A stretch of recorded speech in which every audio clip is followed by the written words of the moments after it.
La jeunesse africaine se penche sur la paix, la sécurité et le développement au Sahel. C'est à la faveur du tout premier forum international des jeunes ouvert ce matin à Bamako. Le chef de l'État qui a présidé la cérémonie a réitéré toute sa confiance à la jeunesse africaine et malienne en particulier. Lancement officiel à Dialakoroba de l'immatriculation des exploitations agricoles. Il s'agit de la mise en œuvre de certains termes de référence de la loi d'orientation agricole. Toujours dans le même domaine, l'Agence française de développement dote en équipement roulant l'Union nationale des sociétés coopératives des producteurs de coton. Coût de l'opération 229 millions de francs CFA. Un autre lancement, celui de la saison culturelle 2014-2015 de l'Institut français du Mali, un événement marqué par une exposition intitulée Diamant ou le blanc de l'artiste plasticien Senou Fofana. Mardi 16 septembre, mesdames et messieurs, bonsoir et merci de nous avoir choisis pour vous informer. Le président de la République a reçu en audience l'ambassadeur des États-Unis, Marie-Beth Léonard, est en fin de mission au Mali après 6 années de service. La diplomate aura contribué au raffermissement des liens de coopération entre le Mali et les États-Unis, notamment dans les domaines tels la sécurité, la bonne gouvernance et bien d'autres. Le chef de l'État a félicité et encouragé la diplomate américaine pour les actions en faveur du Mali. Marie-Beth Léonard a profité de cette audience pour présenter au président de la République les nouveaux volontaires du corps de la paix. Mohamed Diarra, reportage. C'est un grand ami du Mali qui s'en va après avoir passé 6 ans au service de la coopération maliano-américaine. D'abord, nommé premier conseiller en 2008, Marie-Beth Léonard aura passé au Mali 3 ans en qualité d'ambassadeur des États-Unis. Avant de quitter Bamako, elle est venue témoigner toute sa reconnaissance au chef de l'État et au peuple malien pour l'hospitalité légendaire dont elle a bénéficié durant son séjour. Une occasion pour la diplomate d'esquiver la gamme de coopération entre le Mali et le pays de l'oncle Sam. Une coopération jugée très exemplaire. Marie-Beth Léonard, qui est donc appelée à d'autres fonctions, s'engage à œuvrer pour le raffermissement des liens de coopération entre Bamako et Washington. Je vais faire le recrutement pour le département d'État. Je serai basée dans la Nouvelle-Angleterre, c'est-à-dire les 5 États américains au nord-est. Et je vais fréquenter les universités pour encourager les jeunes à concurrencer le service étranger et aussi participer dans des panels sur le Mali, sur le pratique de la diplomatique, etc. Il y a déjà les pourparlers qui continuent à Alger et c'est ce qui est un premier pas avec un processus qui entame aussi un processus de réconciliation par la suite. Donc je crois que tout le monde parle du fait qu'il y a des institutions à reconstruire. Les États-Unis sont très involucrés pour appuyer la réforme de la secteur de sécurité. Vous vous rappelez que le Mali a été sélectionné comme l'un des 6 pays du Security Governance Initiative, c'est-à-dire pour appuyer les institutions qui entourent les secteurs de la sécurité, la justice, l'armée, la gendarmerie, etc. Le président de la République et son hôte ont aussi parlé de la situation politico-sécuritaire du Mali. La diplomate américaine se dit confiante quant à l'avenir du Mali. Le Mali va me manquer beaucoup, mais aussi avec beaucoup d'optimisme et d'espoir, parce qu'en fait, il y a des défis énormes qui restent, mais beaucoup de bonne volonté et des Maliens et de la communauté internationale pour les combler. Marie-Beth Léonard a saisi cette opportunité pour présenter au chef de l'État les volontaires du corps de la paix. Ces hommes et femmes s'engagent à travailler dans le Mali profond, histoire d'embrasser la culture malienne. Ce que nous envisageons de faire, c'est vraiment de travailler dans les communautés rurales, côte à côte, main à main avec la population là-bas, dans 2 domaines. Surtout, c'est la santé, eau, hygiène et assainissement. Et puis encore, il y a des volontaires qui vont promouvoir les petites et moyennes entreprises. Nenana Mali la ka barke jini sania ni ne hakla Mali mo akan kosobe mo nyuma mbade do ambena jini sania jenkulu sigi ane lala meseka kolonji frakase ka kabnejo ka wulu dingejo.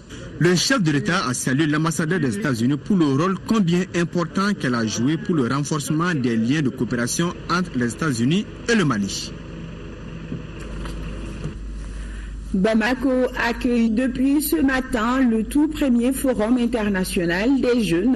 Il porte sur la paix, la sécurité et le développement au Sahel. L'événement mobilise l'ensemble de la jeunesse africaine et plusieurs autres experts du continent et d'ailleurs. Pendant 3 jours, le forum abordera les enjeux et les défis liés à la problématique posée. La rencontre présidée par le chef de l'État est une initiative du Conseil national de la jeunesse du Mali. Ibrahim Traoré, compte rendu. La problématique paix, sécurité et développement au Sahel mobilise la jeunesse africaine dans la capitale malienne. Elle est désormais engagée à faire entendre sa voix au plus haut niveau pour relever ce défi commun. Ce forum international des jeunes est un véritable espace d'échange et de réflexion. Il vise à créer les conditions d'une contribution concrète des jeunes aux initiatives de paix, de sécurité et de développement au Sahel. Le temps des discours généreusement moralisateurs et mensongèrement flatteur est révolu. Le temps des actes puissamment mobilisateurs et véritablement fédérateurs est maintenant advenu. Oui, ce temps des actes est obligatoirement advenu.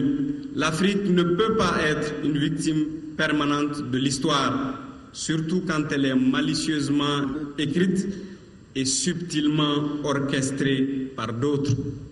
Le Mali, cette terre légendaire d'accueil, ne peut pas être une victime récurrente d'accidents graves institutionnels, de fractures citoyennes aux plaies sociales béantes, de souffre-douleurs pervers, de minorités criminelles ou vengeresses. Le Mali, surtout, ne peut pas et ne doit plus jamais ignorer, rejeter, frustrer, abandonner et laisser dépérir toute sa jeunesse. C'est plus qu'un message de circonstance, c'est plus qu'une alerte de bon sens que j'adresse à cette assemblée. C'est un cri d'alarme que je pousse haut et fort. La jeunesse n'est donc pas une charge, c'est une chance. La jeunesse n'est pas une source à problème, mais un océan de ressources. La jeunesse doit d'abord croire en elle-même, parce qu'elle recèle tout le potentiel pour sortir de l'étau actuel de faillite des systèmes éducatifs, chômage, effritement des valeurs, fanatisme multiforme, instabilité politique, guerre et j'en passe. Le présent forum n'est donc ni une panacée, encore moins l'occasion d'un procès. C'est le prolongement d'un élan commun qui privilégie la voie de la lucidité, de la rigueur, du diagnostic participatif et responsable. Il s'agit donc pour nous, ici, de cerner les problèmes des jeunes en tant que frange de la société qui n'est ni une menace, ni un fardeau, mais qui a une dimension fondamentale à prendre en compte dans tout projet de développement. Ce rendez-vous de Bamako regroupe plusieurs experts. Ils aborderont avec les jeunes Africains les causes, manifestations et conséquences sociales, économiques et culturelles du terrorisme. Ils discuteront aussi des moyens d'encourager l'implication des jeunes dans les initiatives de paix et de développement. Au Mali, les autorités nationales y travaillent déjà. La jeunesse ne se fait pas toute seule. Elle a besoin d'être accompagnée, d'être encadrée. D'où l'initiative heureuse de M. le Président de la République de nous confier cette mission de construction citoyenne pour faire de la jeunesse ou du jeune un citoyen responsable, actif, engagé sur tous les fronts du développement. La jeunesse ne doit pas qu'être en demande, mais aussi une force de proposition et porteuse de changement. Excellence, Monsieur le Président de la République, Mesdames, Messieurs, le Forum de Bamako servira à dynamiser et à redéfinir un cadre viable de coopération, de partenariat et d'engagement au profit des jeunes de notre espace sous-régional, qui sont les meilleurs messagers de l'intégration, de la paix et du dialogue et de la sécurité, surtout à travers les chantiers de jeunes, le sport, la culture, les arts et j'en passe. En effet, la rencontre d'aujourd'hui nous conforte dans notre conviction d'accéder au démantèlement progressif des barrières fictives, conventionnelles ou psychologiques qui nous séparent et même souvent nous opposent, pour qu'enfin nous dépassions à jamais toutes sortes d'identalisme, de conflits et de guerres identitaires qui se fondent justement sur l'ignorance que nous avons les uns des autres. Que fécondent nos humanités dans le creuset communautaire et que s'affirme notre citoyenneté sahélienne. Plusieurs autres personnalités se sont succédées au pupitre pour s'adresser aux jeunes sur les questions de paix et de sécurité, du représentant de l'Union africaine au Mali à celui du chef de la MINUSMA en passant par le chef de la délégation de l'Union européenne au Mali. Tous ont rappelé que la situation au Sahel nécessite la mobilisation de la communauté internationale ainsi qu'une réponse multidimensionnelle et globale. Les participants ont eu droit aussi à la présentation des résultats d'une enquête menée auprès des jeunes sur les crises sécuritaires. Durant les 72 heures, le public pourra apprécier également à travers les stands l'engagement des jeunes dans divers domaines. Le président de la République a tenu un long speech devant les jeunes. Ibrahim Boubacar Keïta a réitéré toute sa confiance à la jeunesse africaine et malienne en particulier. Son message a été essentiellement porté sur son engagement et sa vision de faire face aux multiples défis auxquels sont confrontés le Mali et sa jeunesse, surtout dans le contexte actuel du pays. Nous l'écoutons. Faisons attention. Jeunesse d'Afrique, et d'ailleurs, vous êtes à l'avant-garde. Les beaux discours séduisants, attractifs sur le net, en votre direction, trompeurs. Oui, c'est vrai que nos États, presque tous, ont des faiblesses de gestion, ont des difficultés contre lesquelles nous essayons quotidiennement de faire notre mieux. Nous avons décrété l'année 2014, année de lutte contre la corruption. Ce n'est pas qu'en 2014, toute la corruption va être balayée du Mali, mais c'est un symbole fort pour indiquer avec force une volonté qui est celle du chef de l'État et à laquelle il veillera comme la prunelle de ses yeux. De ne pas être derrière chaque agent public, mais il veillera à ce que ce qui doit être fait le soit dans l'intérêt public, la res publica, la chose publique. Donc, jeunesse d'Afrique et jeunesse du monde, vous êtes en danger.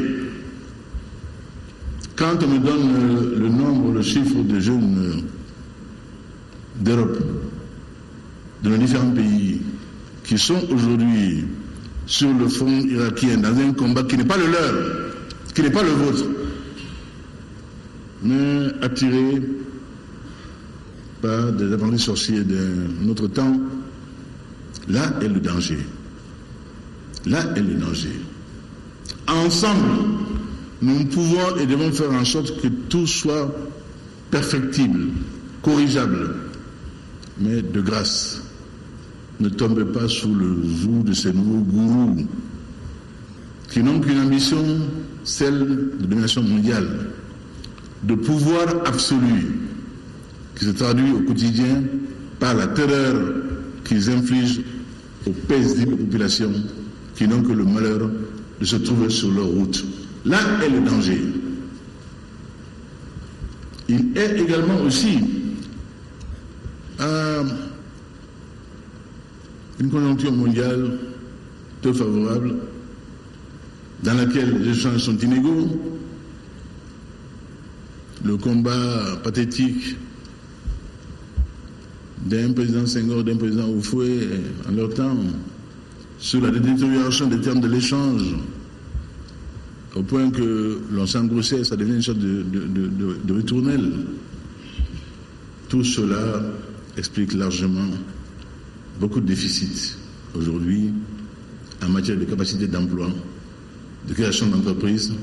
Pourquoi nous irons au bout du monde pour chercher l'emploi pour les jeunes, nos jeunes? Nous irons au bout du monde. Nous irons partout.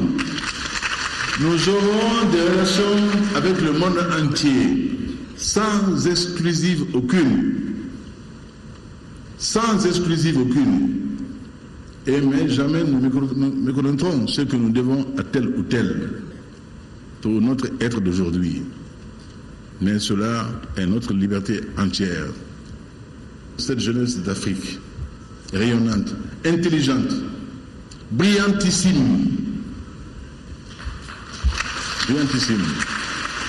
me donne l'espoir que le combat que nous menons aujourd'hui est un combat qui, Inch'Allah, triomphera. le jour de l'Afrique s'est levé.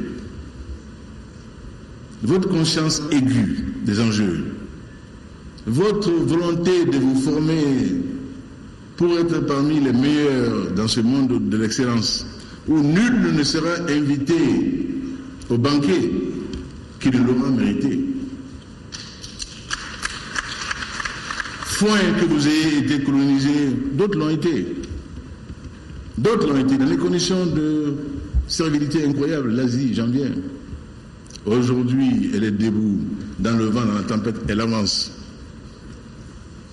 C'est toute croissance à 2 chiffres. L'Afrique le peut, et l'Afrique le fera, et le réussira, Inch'Allah. À retrouver l'intégralité de cette intervention dans nos programmes de demain, toujours avec le chef de l'État. Face aux jeunes, Ibrahim Boubacar Keïta est revenu sur les enjeux de la crise malienne. Il appelle la jeunesse africaine à rester vigilante. Suivez. Ce qui se déroulait au Mali n'était pas qu'une affaire malienne, loin s'en faut, et on le comprendra au fur et à mesure. Il y avait là un test presque grandeur nature de ceux qui désormais voient écarter, sauf au monde entier. Pourquoi nous disons que nul n'a le droit de jouer à l'apprenti sorcier avec le dossier du Mali. Derrière nos groupes armés, qui ne sont pas la force, la vraie force, dans l'ombre, elle la tapis. Tel une sorte de nouveau Léviathan, ce monstre-là, est prêt à bondir.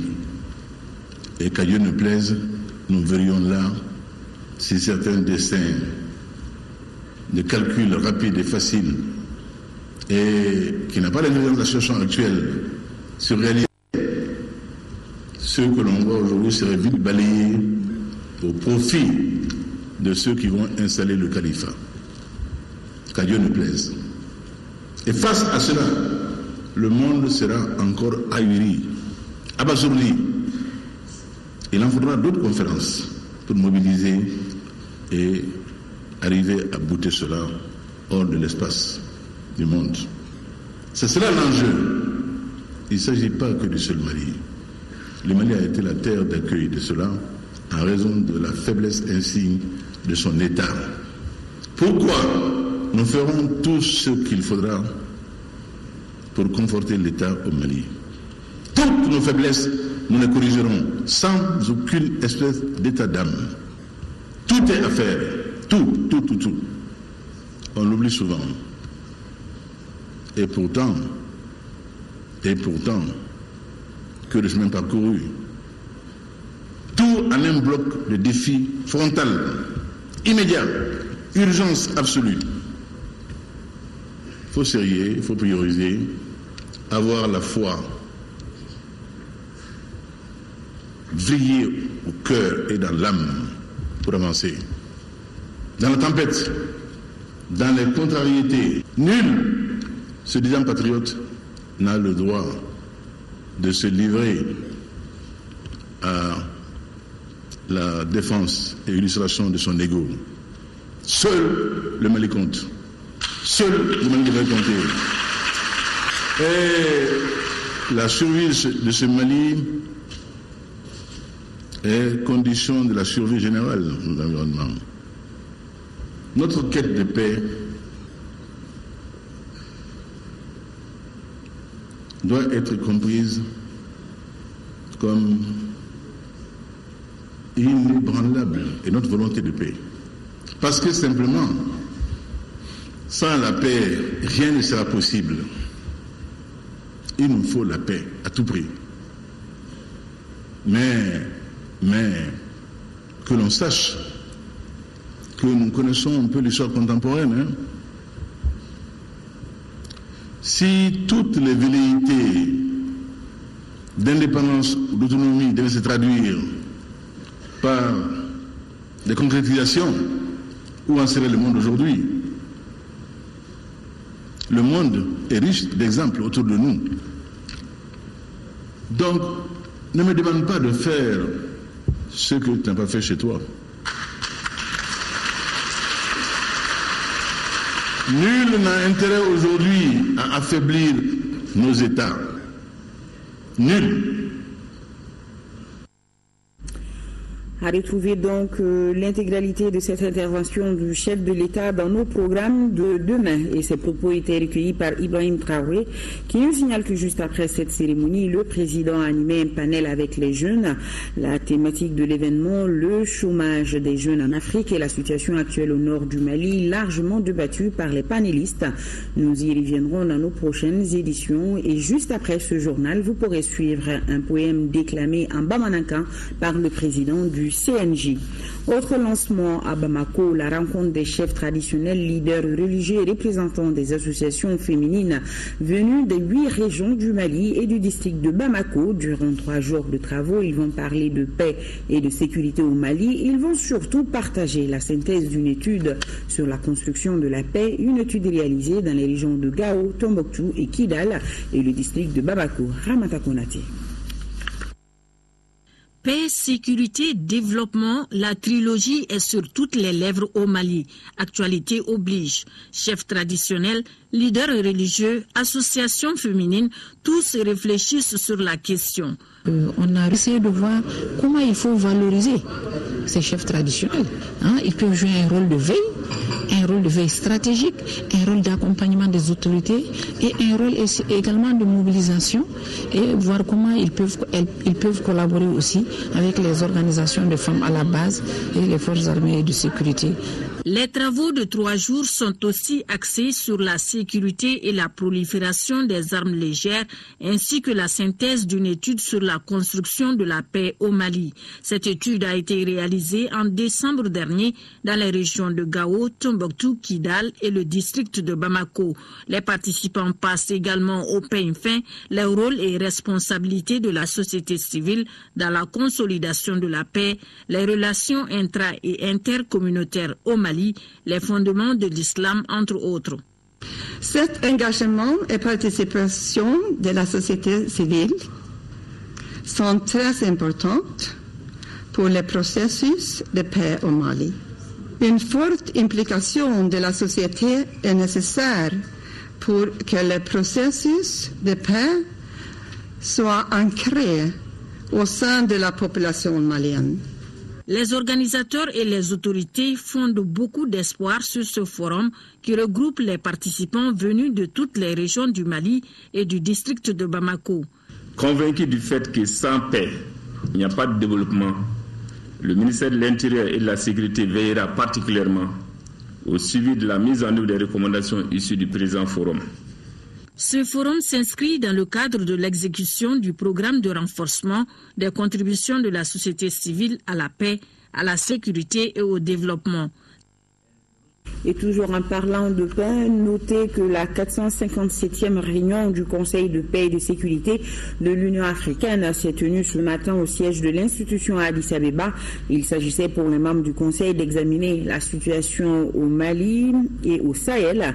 À l'ouverture des travaux, le commissaire paix et sécurité a fait le point de la situation. Il s'est surtout apaisanti sur les négociations en cours à Alger. Et l'ambassadeur du Mali à Addis Abeba, Boubacar Gouroudial, a profité de l'occasion pour renouveler au nom du gouvernement les sincères condoléances du peuple malien aux autorités du Burkina Faso et du Tchad, ainsi qu'aux familles des vaillants soldats tombés sur le champ de bataille pour la lutte contre le terrorisme. C'est ce qui nous signale notre correspondant en Éthiopie, Alassane Djombele. Les travaux de l'atelier de planification 2015 pour le Sahel pour une sécurité des droits des communautés et en réforme agraire, foncière et forestière en Afrique de l'Ouest et du centre sont ouverts ce matin. Cet atelier est initié par White and Resources Initiative. Il regroupe des participants du Mali, du Burkina Faso et du Sénégal. L'atelier doit dégager des pistes de réflexion et d'action concrètes pour l'effectivité du transfert des compétences et des ressources aux collectivités territoriales. Boubacar Sissoko. La croissance démographique actuelle impose aux États africains une gestion rationnelle des ressources, ce qui nécessite l'implication des communautés. L'organisation Right and Resources Initiative s'emploie à revisiter les réformes forestières et foncières au bénéfice des communautés. Elle vient d'initier cette session de planification régionale 2015. Nous ferons une synthèse de ces analyses et nous donnerons des orientations pour bien positionner l'intervention de RRI dans cette région de l'Afrique. Alors, examiner les enjeux les plus importants suppose qu'on est aussi en lien avec les institutions, les services techniques, les autres acteurs de la société civile pour pouvoir mieux appréhender ces enjeux-là. Cet atelier regroupe les membres de la société civile du Mali, du Burkina Faso et du Sénégal. De leur échange se dégageront des pistes de réflexion et d'action concrètes pour l'effectivité du transfert de compétences et de ressources aux collectivités territoriales. C'est la raison pour laquelle RRI tient ces réunions de planification annuelles, pour pouvoir évaluer le contexte dans lequel les gens se trouvent, voir quels sont les défis qui se posent, quelles sont les nouvelles opportunités, et sur la base de ces opportunités, voir quelles sont les actions stratégiques à mener pour s'assurer que les réformes sont mises en place. Cette initiative de Right and Resource Initiative, RRI, cadre parfaitement avec la politique de régionalisation en cours au Mali. La démarche de notre pays vers l'instauration de la politique de régionalisation se fonde de contribuer par la planification régionale de voir émerger des régions comme pôles de développement qui, par leur caractère stratégique et intégré, soient capables de réunir l'ensemble des acteurs de la décentralisation pour impulser le développement dans toute sa dimension. Durant 3 jours, les participants parviendront à des résolutions qui permettront à leur pays d'obtenir une politique de sécurisation des droits des communautés en termes de réformes foncières et forestières. L'Association des régulateurs de télécommunications de l'Afrique de l'Ouest mène des réflexions sur les bonnes pratiques en matière de contrôle de la qualité de service. C'est à la faveur d'un atelier sur les problématiques de contrôle du trafic des communications électroniques et de la qualité de service. L'atelier est organisé par l'Association des régulateurs de télécommunications de l'Afrique de l'Ouest. Compte rendu, Mohamed Ould Mamouni. Réunis à Bamako, les régulateurs de télécommunications de l'Afrique de l'Ouest réfléchissent sur 2 sujets majeurs. Il s'agit de la problématique de la qualité de service et du contrôle des trafics. Des sujets importants tant pour les opérateurs que pour les consommateurs. À la date d'aujourd'hui, dans nos États, les gouvernements et leurs conseillers n'ont pas toujours les capacités de savoir le volume du trafic écoulé par les opérateurs. Une partie de ce volume étant écoulé frauduleusement, souvent même à l'insu des opérateurs, ce qui diminue et les revenus et naturellement les revenus des États. Et donc, le sujet qui nous concerne ici, c'est de voir comment est-ce que le régulateur peut se donner les moyens techniques et technologiques pour contrôler et connaître le volume du trafic écoulé par les opérateurs. Cet atelier qui nous réunit aujourd'hui doit constituer une plateforme d'échange et de réflexion sur les défis et problèmes rencontrés par les régulateurs que nous sommes dans le contrôle de la qualité des services et la collecte des informations relatives au trafic et aussi sur les relations qui existent entre les différents acteurs du secteur de télécommunications, à savoir entre les opérateurs, les consommateurs et les régulateurs. Le ministre de l'économie numérique, de l'information et de la communication, qui a présidé l'ouverture de cette cérémonie, a invité les régulateurs à jouer pleinement leur rôle. Vous devrez veiller, conformément à votre mission de régulateur, à ce qu'un service de qualité soit offert aux consommateurs et que nos États respectifs aient une visibilité sur les produits d'éthique. Les régulateurs n'ont pas qu'un rôle de contrôleur de sanctions. Ils ont avant tout un rôle de protection des usagers, des consommateurs, et aussi un rôle de facilitateur de l'innovation. Vous devez permettre de faire avancer les technologies, de faire en sorte qu'elles puissent rapidement être proposées aux consommateurs pour leur développement personnel. Cette session, qui doit durer 3 jours, enregistre la participation de 8 pays de l'Afrique de l'Ouest, dont le Niger, la Guinée, le Sénégal, la Gambie, entre autres.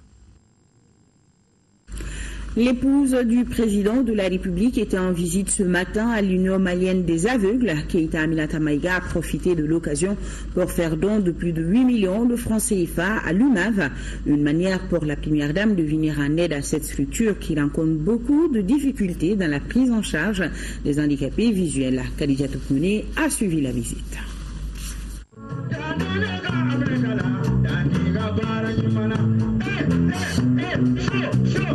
C'est par cette belle chanson que l'épouse du président de la République a été accueillie au sein de l'UMAV, l'Union malienne des aveugles.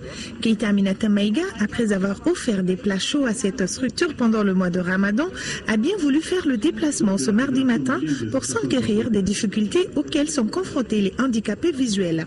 Et le président de l'UMAV était le mieux placé pour énumérer les problèmes. Soutenir l'UMAV pour que les factures d'eau et d'électricité et les arriérés puissent être payées par le ministère en charge de la solidarité, de l'action humanitaire et de la reconstruction du Nord.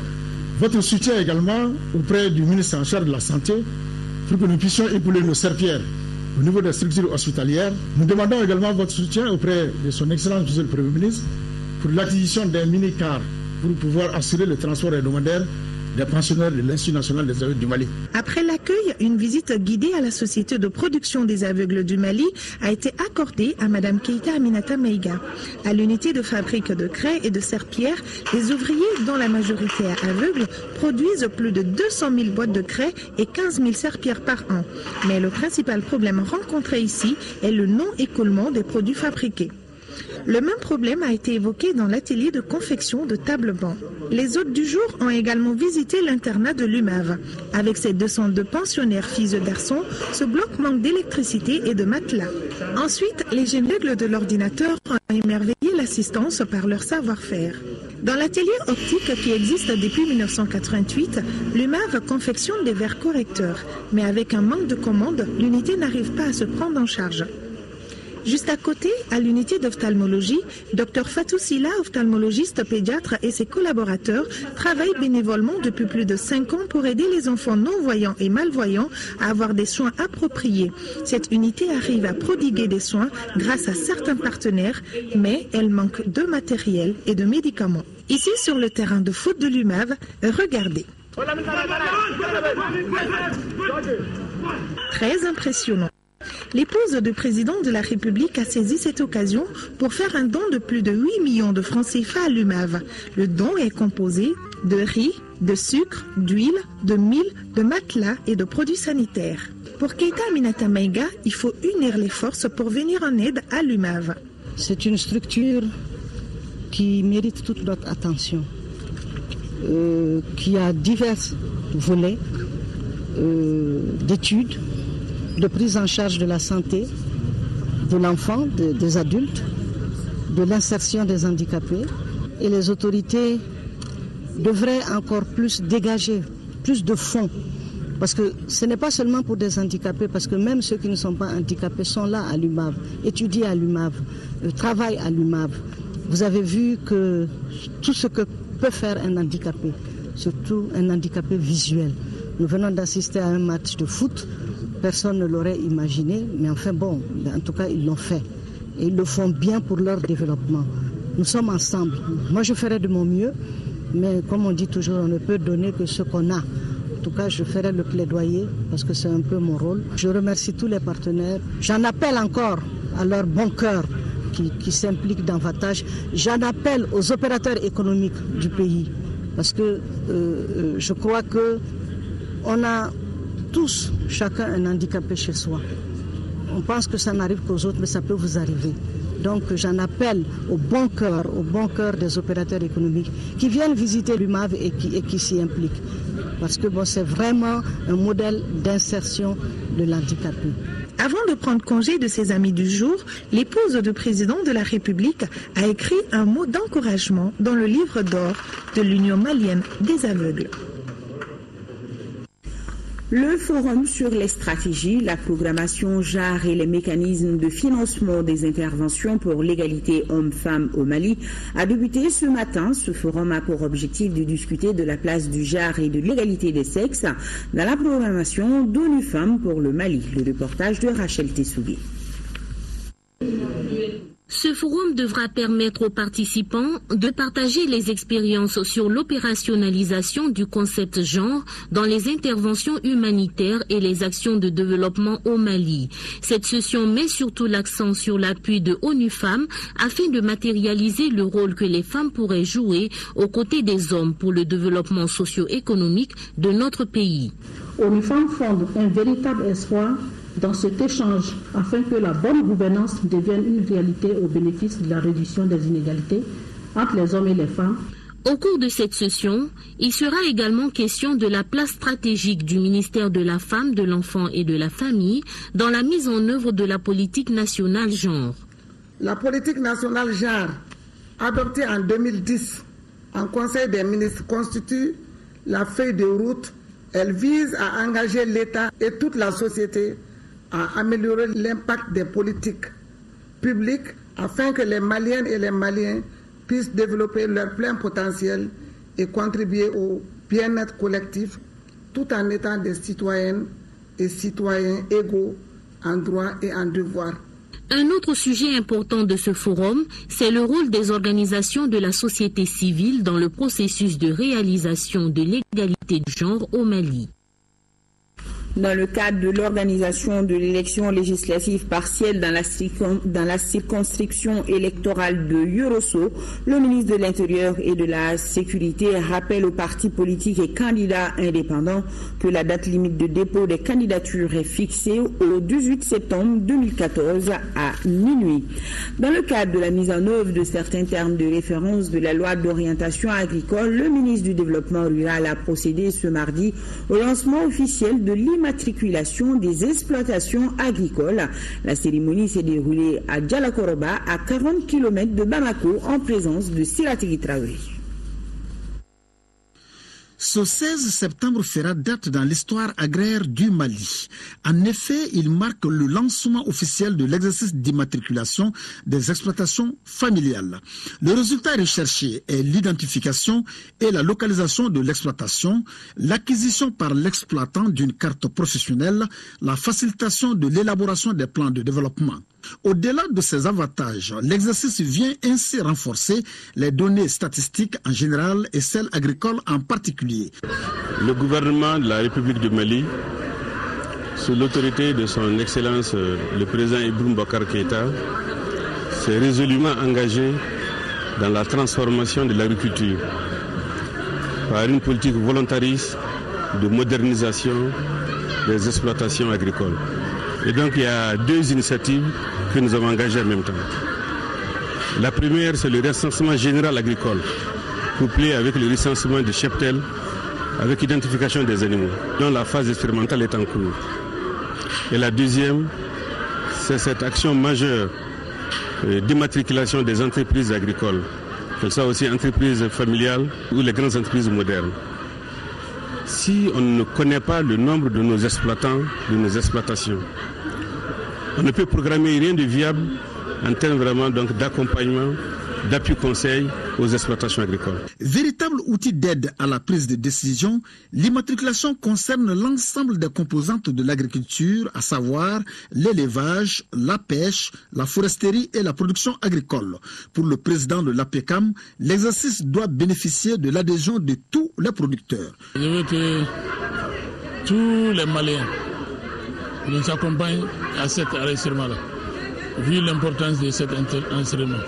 Je pense que si on veut que l'agriculture, l'élevage, l'exploitation forestière, la pêche soit avancée, je pense que c'est la meilleure solution de connaître le nombre pour faire face aux problèmes. Agriculture et culture font très souvent bon ménage. En tout cas, le groupe Nyokolon l'a démontré à Djalakoroba en interprétant le processus d'enregistrement dans un style on ne peut plus artistique. Une séance de simulation d'enregistrement, la remise symbolique de registres au président des chambres d'agriculture de nos régions et du district de Bamako devrait boucler la boucle, avec Kidal au premier rang. Toujours avec le ministre du Développement rural qui a assisté à la cérémonie de remise cet après-midi d'un important lot d'équipements roulants d'une valeur de 229 millions de francs CFA. Ce don de l'Agence française de développement AFD s'inscrit dans la mise en œuvre de la deuxième phase du projet d'appui à l'amélioration de la gouvernance de la filière coton. Le reportage de Abraman Maïga. 14 pick-up, un véhicule station, 71 motos et 7 mobylettes. Telle est la composition du lot de matériel roulant offert par l'Agence française de développement à travers l'Assemblée permanente des chambres d'agriculture du Mali. D'un coût de 229 millions de francs CFA, ces équipements sont destinés au renforcement des capacités opérationnelles de l'Union nationale des sociétés coopératives de producteurs de coton. Le don s'inscrit dans la mise en œuvre de la phase 2 du projet d'appui à l'amélioration de la gouvernance de la filière coton, à la productivité et à la durabilité des systèmes d'exploitation en zone cotonnière. Le projet qui nous rassemble aujourd'hui porte sur une enveloppe de financement extérieur de 12,5 millions d'euros. Il vise à appuyer les acteurs afin qu'ils puissent jouer leur rôle respectif dans la gouvernance de la filière coton et renforcer la productivité, la diversification et la durabilité des exploitations de celle-ci. Ça, c'est un grand défi pour nous aujourd'hui parce que 8 milliards, ce n'est pas 8 francs. Et 8 milliards, je pense que c'est un grand appui pour l'accompagnement des producteurs de coton. Donc, pour moi, je suis très très content parce que le problème du véhicule, c'est réglé, le problème de moto, c'est réglé, le problème de formation, c'est réglé, mais le reste, c'est les gens se mettent au travail. À travers cette donation, l'Agence française de développement donne ainsi un coup d'accélérateur à la mise en œuvre de cet important projet démarré au Mali en 2007. Sa première phase a permis à notre pays d'avoir des résultats fort appréciables tels la structuration du secteur coton, l'organisation des producteurs de coton en réseau et leur sensibilisation pour une meilleure professionnalisation du secteur. L'appel que je vais lancer, que les producteurs comprennent et l'État et les différents acteurs travaillent essentiellement à leur promotion. Je leur lance le défi de prouver qu'ils sont meilleurs gestionnaires que l'État, que les moyens mis à leur disposition soient gérés de façon efficiente, de manière à assurer. Le respect de ces différents conseils permettra sans nul doute au gouvernement malien d'honorer ses engagements auprès des partenaires techniques et financiers et aux responsables de ce programme d'atteindre les objectifs du phase D, et c'est là pour le bonheur des producteurs de coton au Mali. Et à présent, cette visite du médiateur de la République au Royaume du Maroc, sur invitation du médiateur du Royaume du Maroc, Abdelaziz Benzakour, le médiateur de la République du Mali, Baba Akibaïdara, a effectué du 8 au 10 septembre 2014 une visite de travail à Rabat, occasion pour les deux médiateurs de passer en revue les relations bilatérales entre les services du médiateur de la République du Mali et le médiateur du Royaume du Maroc, ainsi que leur coopération dans le cadre de l'association des ombudsman et médiateurs de la francophonie. Avant de regagner Bamako, le médiateur de la République s'est rendu à Marrakech pour entreprendre auprès des autorités locales une médiation culturelle entre cette ville et celle de Tombouctou, axée sur les manuscrits anciens. En deuxième région, à quelques jours du Forum national sur l'orpaillage, le chef de l'exécutif régional a effectué ce lundi une mission de sensibilisation dans le cercle de Kangaba. Alaï Tessougué était allé échanger avec les maires, les leaders d'opinion et la population sur la problématique de l'orpaillage en période hivernale. Le reportage de Brahima Kone. Le cercle de Kangaba faisant frontière avec la Guinée regorge d'une quinzaine de sites d'orpaillage. Récemment, 16 personnes ont trouvé la mort et 8 autres ont été blessées des suites de l'effondrement d'un placeur à Niaouleni. Pourtant, il est connu de tous que l'orpaillage est interdit par les autorités du Mali en période hivernale. Il a été dit que de mai à octobre 2014, les orpailleurs quittent les lieux. Au moins pour les mesures de sécurité, parce que quand il y a mort d'homme, c'est un drame.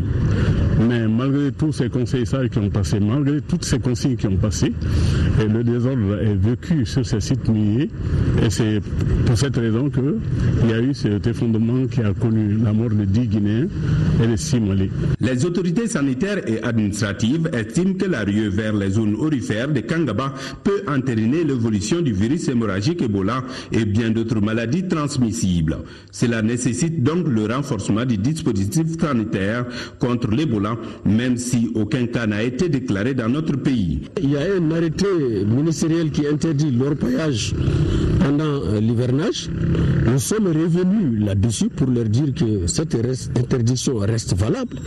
Et qui plus est, pendant ce temps où la terre est instable, parce que vous savez que les gens ils rentrent dans les puits pour creuser, et nous sommes dans la zone pré-guinéenne où il pleut beaucoup. Cela rend beaucoup les galeries instables. Et c'est ce qui arrive très souvent. Donc par rapport à Ebola également, nous avons des dispositifs au niveau de la frontière. Niaouleni est pratiquement à 7 km de la frontière guinéenne, donc cela met carrément à nu la porosité de la frontière. Le gouverneur de région, Alaï Tessougoué, semble bien préparer les cœurs et les esprits à travers cette rencontre pour que chacun puisse tirer profit du Forum national sur l'orpaillage qui devra se tenir très prochainement. Direction la Mecque avec ces questions ce soir. Pourquoi l'étape de Médine est-elle très importante pour tout pèlerin qui doit y passer 8 jours? En quoi consiste le programme de séjour de Médine pour le pèlerin? Tcherno Adicham, délégué général du Hajj 2014, prêcheur et connaisseur de l'islam, nous répond au micro de nos envoyés spéciaux Moussa Ribaïga, Soumela Ouedrago et Modibo Fofana. Nous sommes à Médine, la ville du prophète. Madinatul Munawwara, cela veut dire la ville lumineuse. C'est le prophète qui lui a donné ces noms. Et le prophète lui-même, vous le voyez, la mosquée est derrière nous. Il est couché dans sa maison à côté de la mosquée et au centre même de la mosquée. Nous faisons 8 jours ici. C'est vrai, le pèlerinage ne se passe pas à Médine. Mais nous, les Maliens, nous qui venons de l'Afrique de l'Ouest ou même des États-Unis, tous ceux qui viennent de l'Ouest de l'Arabie, et ils doivent prendre leur ihram à un point bien déterminé. Nous qui venons de l'Ouest, dans le temps, on passait par la mer Rouge. Et aujourd'hui, l'avion nous a amenés jusqu'à Médine. Donc on ne doit pas aller à la Mecque sans passer par la frontière que le prophète a tracée, qui s'appelle aujourd'hui Abiyar Ali, mais au temps du prophète, le nom que le prophète l'avait donné, ça c'est Zul Hulayfa. Donc on passe une semaine à Médine, non seulement pour faire le tourisme religieux d'abord, on vient visiter la mosquée du prophète, prier là-dedans, on va saluer le prophète lui-même, et en même temps il y a le cimetière des musulmans, là où se couchent tous les enfants du prophète et ses femmes et beaucoup de ses disciples, même l'imam Malik qui est couché à côté du fils du prophète qui s'appelle Ibrahim. Donc il y a eu la guerre de Uhud qui s'est passée à Médine ici. La colline de Uhud est à côté de Médine, ça vaut 5 km seulement, où il y a eu la deuxième guerre sainte dans l'islam. Il y a Hamza et Moussaïb ibn Omer qui sont couchés là-bas, donc les musulmans qui viennent pour le pèlerinage à Médine, et ils vont leur rendre visite. Et une grande histoire de l'islam aussi. La première fois dans l'histoire de l'islam, le prophète a prié la prière du vendredi à Gouba. Gouba, c'est dans le banlieue de Médine. Donc, et le prophète a dit, celui qui fait 2 rakats à Gouba, c'est comme s'il a fait un Umrah. Donc les pèlerins, ils se rendent là-bas aussi. De deux, au début de l'islam, les musulmans se dirigeaient vers Jérusalem. Quand le verset coranique est descendu, alors que le prophète était hors de Médine, Dieu dit, j'ai choisi pour vous aujourd'hui. Quand il dit vous, il s'agit du prophète et ses disciples et les musulmans jusqu'au jour de la résurrection, la direction de la Kaaba. Et au lieu de se diriger vers Jérusalem, les musulmans se sont retournés vers la Kaaba. Alors que la Kaaba se trouve vers le sud. Est-ce que vous voyez? Donc maintenant, ça c'est par rapport à Médine, les visites à Médine. Donc on fait 40 prières ici, mais qui n'est pas obligatoire, mais qui a ses valeurs aussi. Parce qu'un farida dans la mosquée du prophète est égal 1000 à Bamako ou aux États-Unis ou en France. Voilà pourquoi nous sommes à Médine. Et c'est à partir de Médine que nous allons nous laver et prendre les ihram, aller à Zul Hulayfa, faire 2 rakas et commencer à dire la baïka Allahumma la baïka, cela veut dire Dieu, je vous ai répondu, Dieu, je vous ai répondu et je n'associe rien à toi, tu es unique. Voilà pourquoi nous sommes à Médine. Et c'est à partir de là donc que commence le vrai pèlerinage. Donc ça c'est la rentrée au pèlerinage. Voilà, merci pour ces éclairages. C'était là Tcherno Adicham, délégué général adjoint du Hadj 2014, prêcheur et connaisseur. On vous parlait au cours de ce journal de la tenue du Forum national sur l'orpaillage. Le ministre des Mines a le profond regret d'annoncer à l'opinion publique nationale l'effondrement d'un site d'orpaillage le samedi 13 septembre 2014 à Niaouleni, commune de Nouga, cercle de Kangaba, au stade actuel des recherches. Le bilan de l'accident s'élève à 16 morts, dont 10 de nationalité guinéenne et 6 maliens, 8 blessés, dont 1 grave.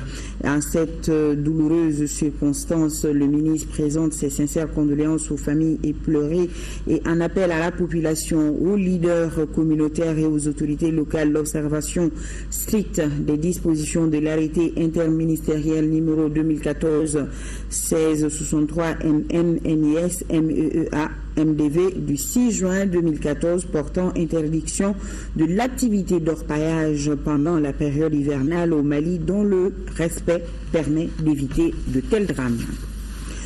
Autre grand titre de ce journal, l'Institut français du Mali a lancé hier sa saison culturelle 2014-2015, un événement marqué par une exposition intitulée Djema ou le blanc de l'artiste plasticien Senou Fofana.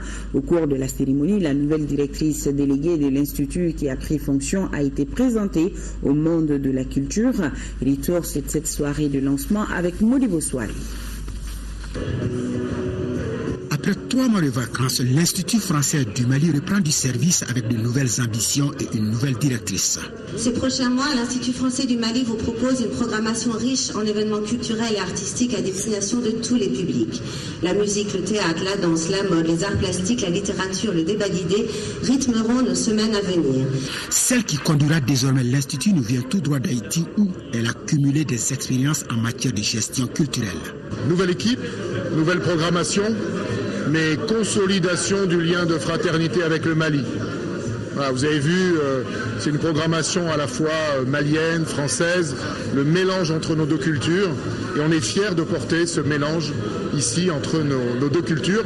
Ce soir, c'est un plasticien malien qui ouvre la saison.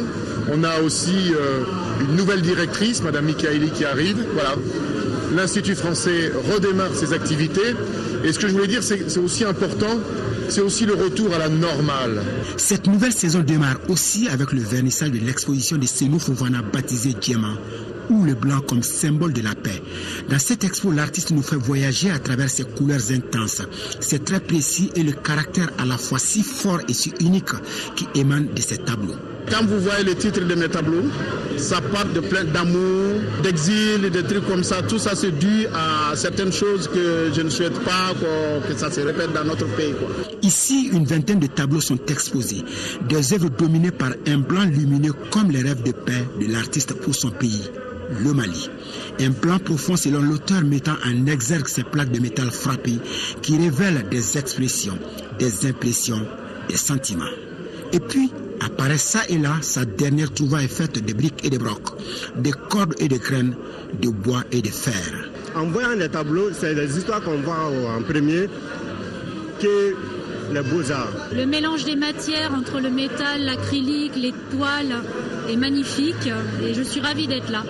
Cette expo qui prône la paix au Mali annonce donc la couleur de la nouvelle saison culturelle de l'Institut français du Mali, ex-CCF de Bamako. Voilà, c'est la fin de ce journal. Merci à toute l'équipe de réalisation. Merci à vous qui l'avez suivi. Bonsoir et à demain, même heure, même plateau.